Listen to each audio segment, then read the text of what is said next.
It's a parent's worst nightmare, and it's happening at alarming rates in Vermont. Tonight, Channel 3's Laura Ullman investigates why more child pornography is being made and watched in Vermont than ever before, and how you can keep your kids safe. Immense shame and guilt. 32-year-old Caleb DeVarney admitting this week to possessing child pornography. Court records obtained by Channel 3 News paint the picture of a man who lived at home with his mother and spent most of his time inside his bedroom playing games on his laptop. It's also where investigators say the dark secrets of his sex crimes came to light. DeVarney contacted mothers on the dating app Meet Me and offered them money to abuse their 5- and 6-year-old daughters and to record the abuse and send it to him. An app administrator discovered the correspondence. That's how he got caught, and his crimes were reported to the National Center for Missing and Exploited Children. The platforms out there, as they get better trained, they're finding more child exploitation. Vermont's Internet Crimes Against Children Task Force investigated and found 5 pieces of child pornography on DeVarney's electronics. On Tuesday, Caleb DeVarney appeared at Franklin Superior Court in front of a judge for his sentencing for the possession of child pornography. He told the judge he's changed and pleaded for no jail time. These horrible mistakes that I have made will never happen again. The judge gave him a suspended sentence of 3 to 5 years, meaning no time behind bars if he stays out of trouble. You didn't have direct contact with these children, but they are impacted as part of this horrific market that exploits them and injures them in deep and profound ways. DeVarney's case is just one example of how the cyber sex crime market is exploding. Authorities say the amount of child sex abuse material available on the internet has ballooned in the past decade to tens of millions of files.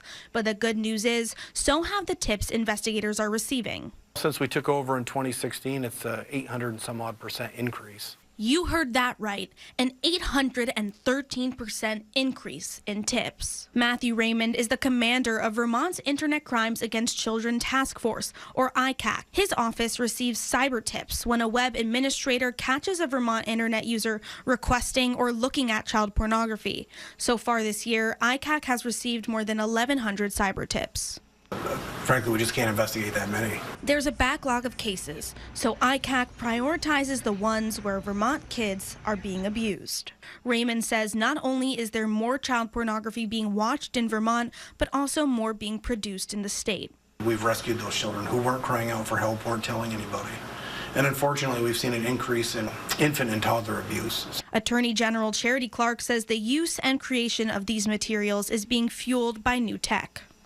Technology has made it so easy to produce, to access, to distribute, to purchase this kind of material. And while technology is also helping with enforcement, Raymond says it's a constant cat and mouse game between technology advancing and his team trying to catch up to investigate it. We're not going to arrest our way out of this problem. It's going to be education and online safety. And that starts at home. The unlimited access people have to our children is worse than you can possibly imagine. People are talking to our kids in ways that no parent wants to hear. Samantha Prince is a counselor for child sex abuse survivors and provides prevention education. Here's what she and other experts want parents to know. First, get involved in your kids' online life. Know what they're doing. Be approachable. That way, children are comfortable sharing what they're doing online. And teach your kids about what to look out for, what can be harmful, and how to avoid abuse online and in person. Prince tells children there are rules around keeping their bodies safe online and in person. Anything that's covered up traditionally by a bathing suit that we would wear, people shouldn't look at those parts of our body. They shouldn't touch them with their hands or anything else, including their mouth. And they shouldn't take pictures of those parts of our body. And they shouldn't be talking to us unless there's a very specific purpose for us to be healthy, safe, or clean. And she says it's important to check in with your kids consistently to know what they might be dealing with. When kids are really small, we can tell our kids, other grown-ups know these rules and they should be following them. So if they're not, feel free to tell that grown-up that you're going to tell your parent right away. Mr. DeVarney, do you have comment on your sentencing? Thank you. Caleb DeVarney left court with nothing to say to us. He'll move back in with his mother. The judge said the sentence with no jail time was to help start DeVarney's rehabilitation. If he violates probation, he could end up serving his full sentence. Reporting in St. Albans, Laura Ullman, Channel 3 News. And if you suspect a child is being abused or neglected, you can call 1-800-649-5285 to report it.